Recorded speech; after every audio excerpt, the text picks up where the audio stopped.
Welcome, everyone. It's great for you to join us today. I'm so excited to have Marty Gilbert here.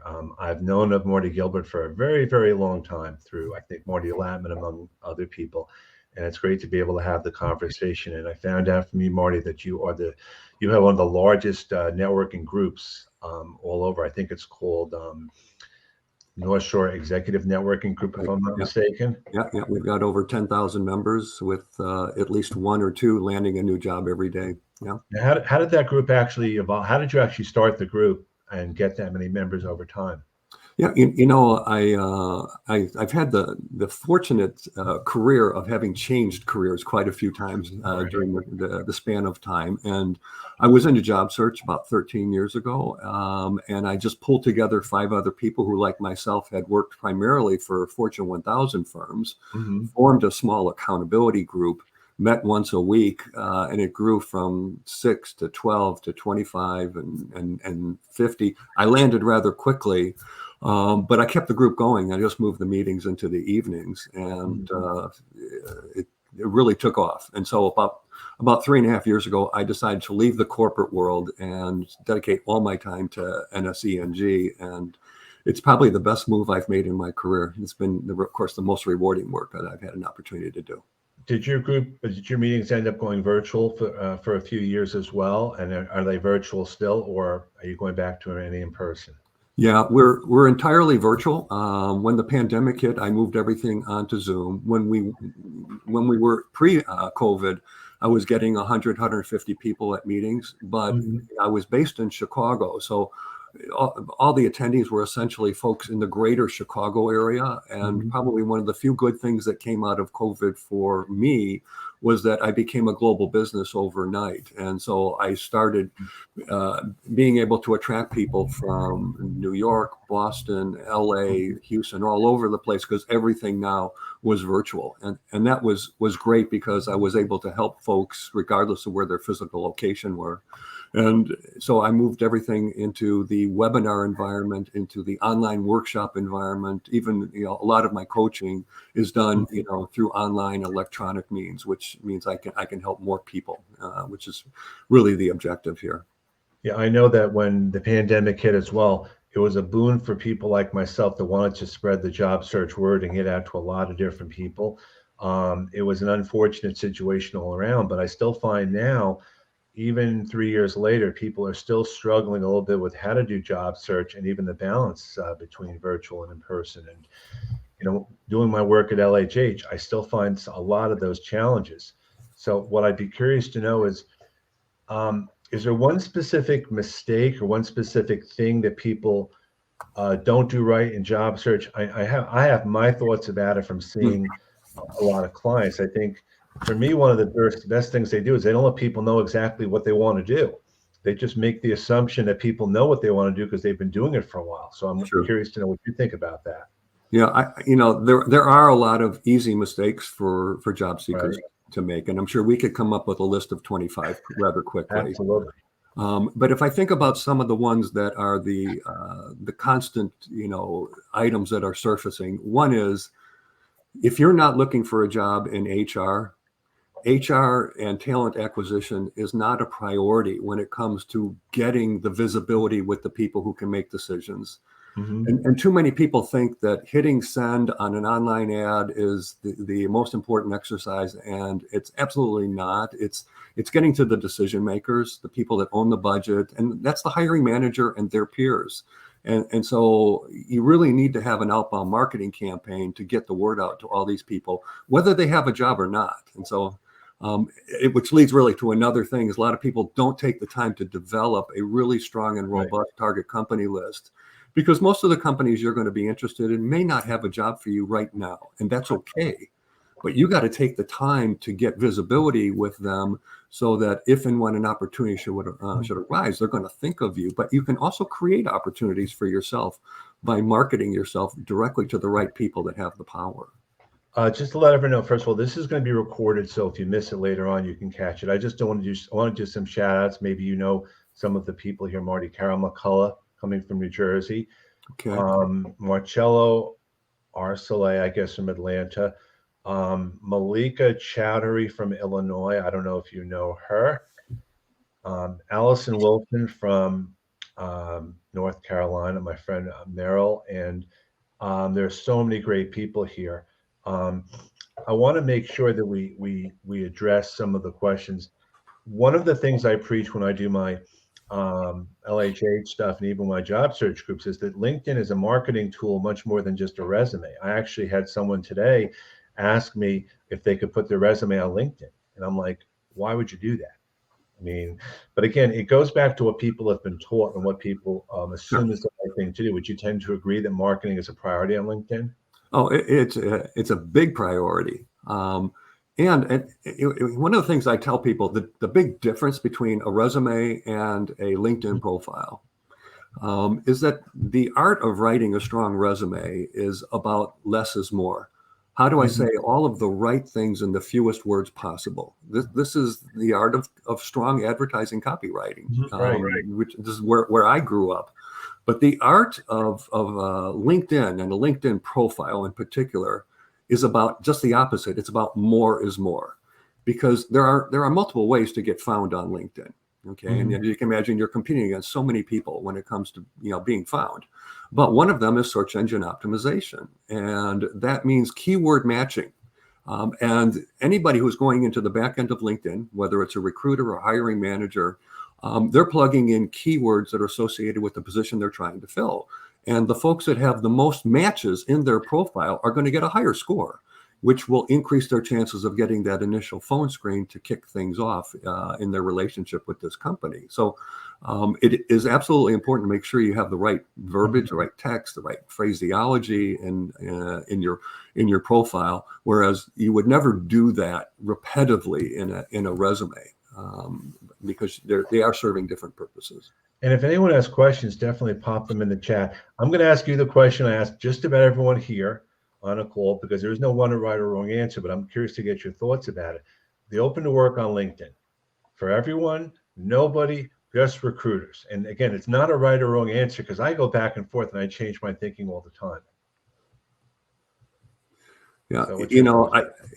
I'm curious to see what people think. Do they think that hashtag open to work banner on their LinkedIn photograph provides them with a benefit? I will say this from the other side. I've seen how it works on the recruiter side, and I'm Mm, talking about the recruiter's seat. sure. When someone puts open to work on there, the recruiter gets notified that that has been put on. But my feeling is, how is that differentiating? It probably doesn't hurt, but there's no real true advantage, even if you do a hashtag on it by itself. Yeah. So, another question that just came up here: how do you find the best keywords? Do word clouds for your should you do a word cloud for your position or job description? And a word cloud could be an image on the back of your picture. But any recommendation for the best keywords to find based on a person's profile? Yeah, it's actually a very simple exercise.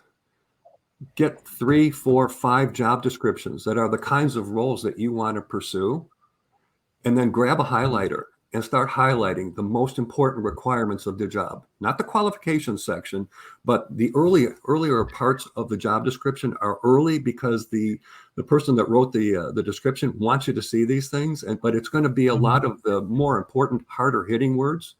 The words that you want to avoid are things like collaborative, self-motivated, driven, results-oriented. These are things that anybody can say, and so they don't really differentiate you exactly. And so you've got to find the words that are the really important skills, requirements, what the job entails, and those are the words that you're going to want to have in your LinkedIn headline, and you want Mhm. to have them in the about section and various aspects of your job descriptions of what you've accomplished in each one of your positions.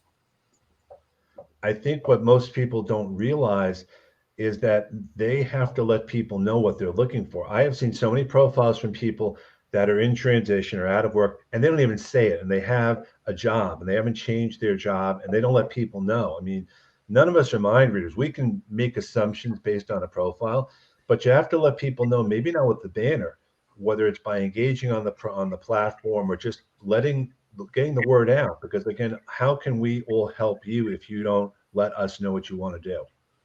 Yeah. I'll just add to it, Ken. The two most visible places in a LinkedIn profile are your photo and that banner that sits above your photo.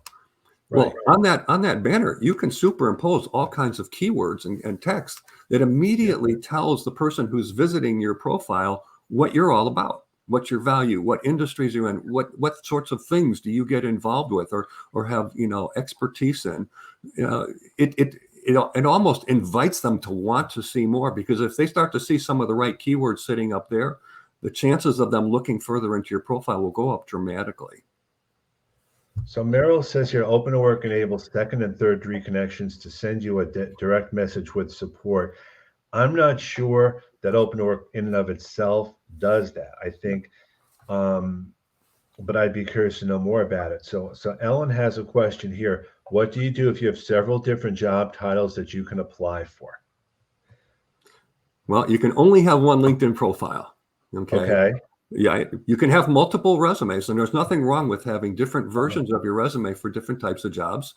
Some people might be interested in sales, business development, and product management, possibly, because they've got those skill sets in their background. Fine, then have a separate resume for each one of them, but you can only have one version of your LinkedIn profile. So you need to decide, do I want it to be very focused and very targeted? Or am I looking to potentially differentiate myself because I happen to be a salesperson who also has done marketing, or in the reverse direction, which will make you different than the traditional marketer who, in many cases, have never delved into sales. So or you can actually multiple skills within your profile as well. I think for me, like I had multiple job titles when I was in corporate, and a lot of times they were very similar though. The job titles were different, but the skills and the needs for the job were the same. And I think a lot of times we get caught up in that. Just because it's job title A at one company, it may be the same thing at another company in job title B. So I think you want to look at the skills related to those. I mean, again, you have to look at it, best way to market yourself. Yeah. Can I just go back for a second, Ken, to this hashtag Open to Work, because go ahead. It does bother me. I encourage everybody that I coach and members of my group to get rid of hashtag Open to Work in their photos. And here's my thinking. Okay, is that in my career, I've hired an awful lot of people. And I know a lot of people who have hired a lot of people. And I cannot find one single person who was ever instructed that with this next position you're going to fill, make sure it's filled by somebody who's currently unemployed.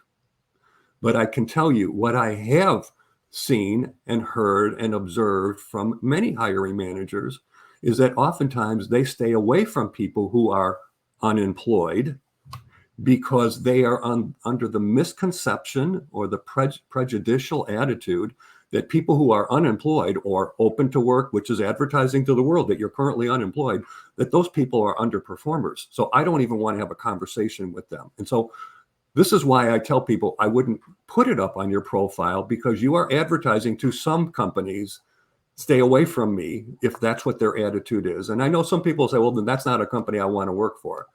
Unfortunately, it comes down to the managers or the people that have the power to conduct those interviews, and some of them feel that people that are unemployed because they just didn't cut the mustard. They didn't perform well enough in their job, even in the age of COVID, where we know so many people were let go for things beyond their control. I know for me, a lot of people like myself have been in and out of work over the years. We've had different assignments, recruiters, hiring managers, but I think so much of it is just a perception. And I know and I've heard this from recruiters, and it's probably true. A lot of companies are so afraid to make a decision that they have these multiple rounds of interviews, and they do everything by consensus because they don't want to be the one person that makes a decision because of the fear of making a mistake. So it's almost like paralysis by analysis, and I'm sure there's some truth to that. Yeah. No, you've hit on this is a great topic, because one of the most important things that a job seeker needs to do is put themselves in the shoes of a hiring company. Okay. And risk mitigation is a big part of the very issue that you've just raised.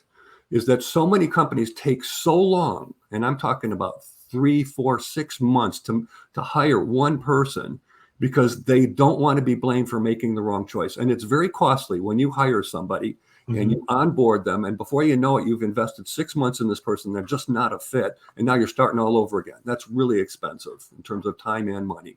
But the fact is that risk mitigation is a big piece of the hiring process, and that's why so many companies tend to look for people that come from their industry, because if you are not an industry fit, it's real easy to take you out of consideration, particularly if your job is a customer-facing role. Sales, marketing, product management, for sure, particularly if you're going for an experienced role. Granted, there are plenty of positions that can be industry agnostic, like HR, potentially IT, maybe operations, legal, possibly. Depends on the company. But think about companies who don't want to be blamed for making, or the individual who doesn't want to be blamed for having hired the wrong person. Well, if you hire somebody who's never spent a day in healthcare, and you're a healthcare company, and this person's got a hunch that this person's going to work because they've done some great things. When it doesn't work out, you can imagine where all the fingers are going to be pointing. So yeah, you're right, people delay. And I think even the whole discussion about transferable skills, I think, is a bit overrated at times, because yes, some skills are very transferable, but others are not. Yeah. I mean, if I don't have the technical expertise to do a job, it doesn't matter how transferable my skills are. It may get me a conversation, but I think people make the mistake of just assuming that those skills are enough to get them a job. And I think so many times people just send out resumes willy-nilly because they think they have a chance at the job. And I was on a call with Jack Kelly, who brought up a good point. He said there may be 200 something people that have applied for a job, but you don't know how many of them are qualified. A lot of them could have just been people throwing it against the wall. So don't be overwhelmed by the numbers when you do that, because you just don't know who's applying. Right. And which kind of leads to this whole applicant tracking system topic, right? Yeah. We've all seen it. Every job seeker has at some point in their search been eliminated from consideration because the ATS didn't find enough keywords in their background or certain things in their background. But you should never let a piece of software eliminate your candidacy, even if you get that email that says, "I'm sorry, but you're not a fit." You should be emailing the people that really matter, okay? Absolutely. Again, the ATS, piece of software, mechanically been programmed to look for certain keywords and enough of them so that you score high enough. But if you don't have a high enough score, that doesn't mean game over.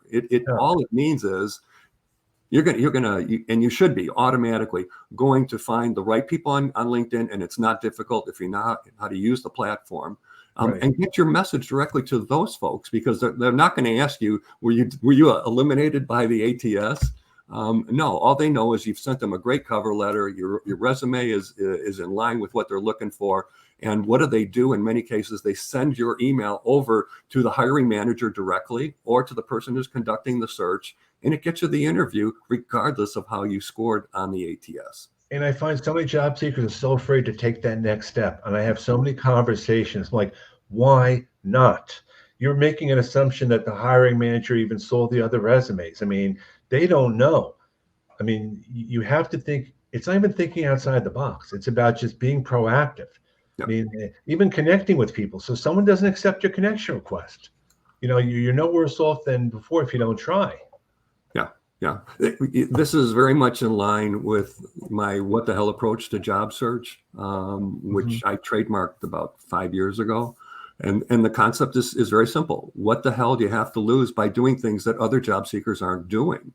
And one of them is this end around approach, where you go around the applicant tracking software and go directly to the people that matter. And you've got to be able to stand out in the job search, because there are, on average, at least 100 people responding to any decent job. And so I've created these 13 moves that will get you more visibility and demonstrate, among other things, that you are really genuinely interested in this company, because I'm willing to do this and this and this to create visibility for my background, because I believe I can add a tremendous amount of value to your organization. But people have to be willing to do these things. So, question came up: any advice for job seekers trying to get back into an industry after 10 years? So if you've not been in the industry, and again, part of it may be determined by whether or not you have a customer facing job. If you do have a customer facing job and you haven't been in this industry for 10 years and you're trying to get back in, it's gonna be tougher. I mean, have to be very honest with you. It will be tougher because they've got all these people that have been in there for the last 10 years that maybe have backgrounds that are similar to you. So you've got to think, well, what is my differential advantage, right? What's the competitive edge? What is it about me and my background, but most importantly, my value that will stand out versus these folks who have been in the industry during the time that I left? Now, for people that aren't in customer facing roles, it's not going to be as big a deal because HR, IT, and some of these other roles, maybe the industry knowledge isn't near as important or as critical. I would push back and ask the question, why do you want to go back into that industry after 10 years versus another industry? I mean, just hypothetically, like if I left my field and I had to go back, I wouldn't go back into that same industry myself because I would just not only just feel overwhelmed, but even from a salary standpoint, maybe I wouldn't be able to command the same salary. And those are all considerations. So I definitely want to take this next one because I am an introvert, total introvert. Best way for me to contact hiring managers, key people, just do it. I mean, seriously, most people on LinkedIn love it when you reach out to them as long as you give them a reason why. Even if it's that you've looked at their profile. I actually got a connection request yesterday from someone who looked at my profile and took the time to acknowledge something about me. It shows that you're interested. There is a fear that they're not going to get back to you. I use LinkedIn and use it a lot as an introvert in the beginning because it's easy for me to do that as opposed to going to a networking event and have a conversation with someone, which may totally freak me out. But just start doing it. And my thing is jump in the LinkedIn water is fine. And it's true. I mean, most people are very willing to help. Or you can even ask a question on LinkedIn of the network and see what they have to say, which brings to this next question. Is there a good template for messaging the decision maker? You know, I would hesitate on the word template a little bit, but you want to have a message as to what you're going to say. Like I have kind of a message that I use to follow up and connect with people, but I'm going to tweak it a little bit. It's not going to be like insert a name, insert a title. But do you have any certain things that you might suggest someone have when they message besides, hey, hire me? Or, I mean, which you don't want to do, but I mean, is there a good thing you could suggest? Well, if there is in fact a job and a job description, then you're going to want to pick out, one or two pieces of that and tie it to something from your past that you've done that relates directly to those, say, two or so key requirements of the job. Now you can potentially capture some interest of the person and potentially get a conversation or at least an exploratory interview going. So you've got to tie things from your past that are relevant to what the company is doing, even if they don't have a job. There's always research that you can do very easily to identify, well, where is this company at? What sorts of things seem to be important to them? And how can I potentially contribute to that cause based on what I've done in my past? So connecting those dots is critical. It's also sometimes just as important to let someone know what value you have, or just say, even ask a question. How did you get started in your job? What is it about your job that you like? Just kind of put it back on them without actually saying, I want a job, but just showing an interest. Because people make the assumption that people that are a certain level on LinkedIn don't want to be bothered. It's not that they don't want to be bothered. They just don't use the platform as much. People who use the platform for the most part are job seekers and recruiters, not and people that are the content providers. So don't assume that people that are on the platform that are at that level are hard to reach. They just may just not know how to use it. Yeah. I think what's interesting about today's market and everything that's, from COVID on, is that people are more reachable today than ever before. Because we don't have, in most cases, because there's so many companies that have not gone, back into the office, or they're doing a hybrid model. So they don't have all the distractions of being in an office that you typically have. They're tethered to their cell phone and their laptops. And so they're seeing, they're seeing emails and getting text messages and being much more responsive than the days when people just kind of gathered around in common areas and had a lot of conversations that took them away from missed calls and mixed messages that they typically are seeing now in this environment. So it is a big advantage to the job seeker. Actually, people are more reachable than ever. Yeah. So how would someone leverage their past experience if they want to go to another industry? I mean, sales obviously can be sales. Some skills can be some skills. Would you maybe think about maybe mentioning past accomplishments as well? Or I think it also depends on the industry, but are there any specific things you might suggest? Yeah, to me, it's the stories, and members of my group they've heard me tell the fact that resumes tell, but cover letters sell. And cover letters are so much more important because they enable you to control the story, and so you've got to have an example for something or some few things that the companies have deemed to be important to that position. And so it's simply, hey, lead generation, great, and then have a bullet point under it that explains what you specifically did in that realm. New product launches, great. Explain what you did, but keep it to 2 lines. Okay, you can't get real wordy here because when people load up their cover letters or their resumes, for that matter, with too much content, you start to turn people off because they don't want to read long paragraphs of all kinds of things about your background. So the art of writing is so important to any job seeker because we don't so much of this is marketing, but 90% of the marketing is your ability to write well. And even something like this, if your LinkedIn has a generic resume version, that's kind of a mistake right off the bat. Yes, you have to list your jobs there for sure from a chronological standpoint, but why wouldn't you want to use the real estate on LinkedIn to go into more detail and promote things you don't have room for on a resume?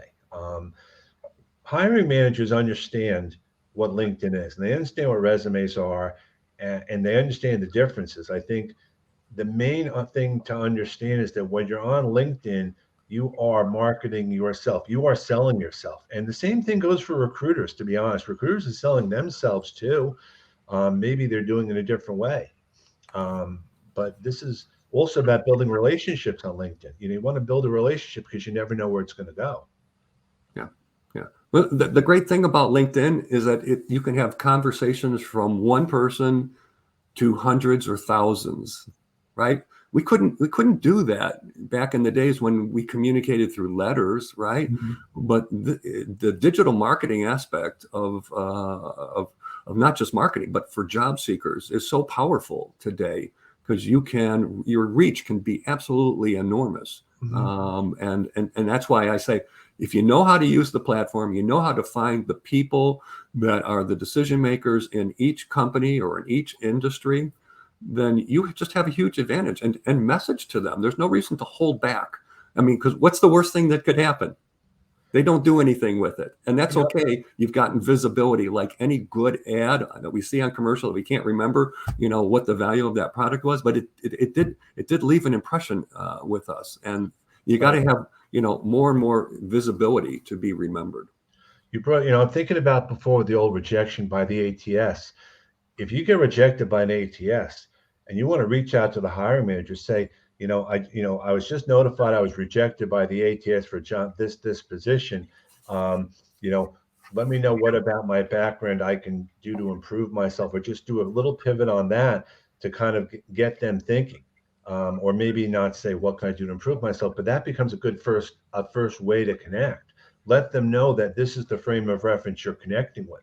You got rejected, and of course, you're not getting a real response back. But again, it'll get them thinking, well, maybe there's something wrong with the ATS, or maybe there's something wrong with the job description. Or don't even mention that you were rejected. Send that email directly to that influential person as if nothing has gone on, because they're not going back necessarily and checking, and just say, hey, I'm sending you this note because I see that you're trying to fill a director of finance role. My background includes the following kinds of things. Would love to set up a brief conversation to tell you a bit more about my background, or if you could point me in the direction of the right individuals in the firm. But it's not difficult to do that, and send it out to 4, 5, 6 people. You say it's not difficult to do it, and it isn't, but it's very a daunting task for a job seeker who has never thought that way before. True. And so to that, I say, nothing ventured, nothing gained. Absolutely. Right.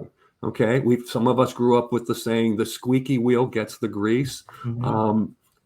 Products that, don't get sold because they ran one TV commercial or they did a magazine ad. We've got to get, the repetition going out there, and you can't count on one person to be that one person who's going to do the right thing for you. And that's why you've got to send that message out to, 4 to 6 people inside a firm. And, you just need one to do the right thing. That's why, Christine, I had a client that was rejected 6 times from the ATS. She finally reached out to the hiring manager. He could not understand why. And she was ultimately hired for the position and did not give up. I love that story. And that is, that's the what the hell attitude, because there's no downside. It's not like people are taking notes. My God, she's written to 5 different people in this company. No, she really wants this to be in this company. She really wants this job and believes truly that she can add a lot of value to what we're doing. And oh, by the way, her email describes a few examples of things she's done that we haven't been doing and we need. So we should have a conversation with her. And even if you get rejected after a second or after an interview process, let them know, thank them for the opportunity, because you never know who the person is that they hire, if they're even going to accept the position. You never want to fall through the cracks that way, because you obviously made an impression on them. Yeah. No, that's a great point, because it's not game over until the person that they have extended an offer to absolutely accepts it and shows up to work. Because there are plenty of people who accept an offer, and in between the time they accept that offer and a week or 2 or 3 later, when they report to work for the first day, they've gotten a better offer from somebody else, and it happens a lot. So you're never really out of it, and there's nothing wrong with, over a span of time after they've made that person an offer and the person's come on board, I would still keep in touch if that was a company that you were interested in, because you never know. This person may not work out, and they may be looking to replace that person in 3 months. And sometimes the jobs, when you have an interview, you end up giving them ideas for a job that might be created at the company, or a job that they hadn't thought about. I talk, job specs to me are a wish list. They're a total wish list from what 2 or 3 people think they need based on the past. That doesn't mean they need it now, but it's a best guess. Marty Latman always talks about the job spec for a CPA, and it turns out they didn't need a certified CPA for the job, but someone assumed they had to go in there because they needed an accounting position. So I'm sure that happens more times than not. Yeah. And that's why I think resiliency is such an important skill for any job seeker, because God knows there's going to be plenty of disappointment. And many of you are going to get rejected from an opportunity for the most ridiculous of reasons. And sometimes it's because somebody inside the company has threatened to leave if they don't get that job opportunity that they would like to be, placed into. But you can never slow down. You got to always be building up a backlog of new opportunities, because as one opportunity falls off, have 2 more to replace it with. And think like a salesperson. Any good salesperson is always, prospecting for new opportunities. And the skills for a good salesperson and a good job seeker are very, very similar. And Wendy here actually says she was actually called back for a different position based on the interview process and follow through. Because I know I've been on the other side as a hiring manager, and we've talked to people, and then we've talked amongst ourselves and realized, we don't really need what's in this job. Because we've been brainstorming about, we need A, B, C, and D, and hey, here's a person that actually does this. And it was because that person actually brought it to our attention, something we hadn't even thought about during the interview. And you never know. I think too many people in interviews, we say this again, are conversations. They're not inquisitions. And you have to think of it that way. Yeah. And a good conversation comes across as you being extremely confident and comfortable. And we like to hire those kinds of people. Yeah. We like people that smile. Yeah. Yep. In all seriousness, that the little things, especially now, things are now getting back to when you're actually in the office, but it's still online in videos, and you still want to smile, and you still want to you have to let people know you're interested in the job, and because someone else will get the job if you don't. Yeah. Yeah. So Marty, I want to thank you very much for the conversation today. I want to be Well, respectful of your time and everyone else's. This will be recorded and available later, and you can always follow up on the chat. Join Marty's group. I would say above all, on top of everything else, find some people to work with. Get your job search groups, get a job search accountability group, and don't go through it alone, because as supportive as family and friends want to be, it's not the same thing if you're unless you're going through people who can share and brainstorm with you. So yeah. I want to wish everyone a happy Memorial Day. Stay safe, everyone. And we will talk again next week. Bye. Great. Thanks, Ken.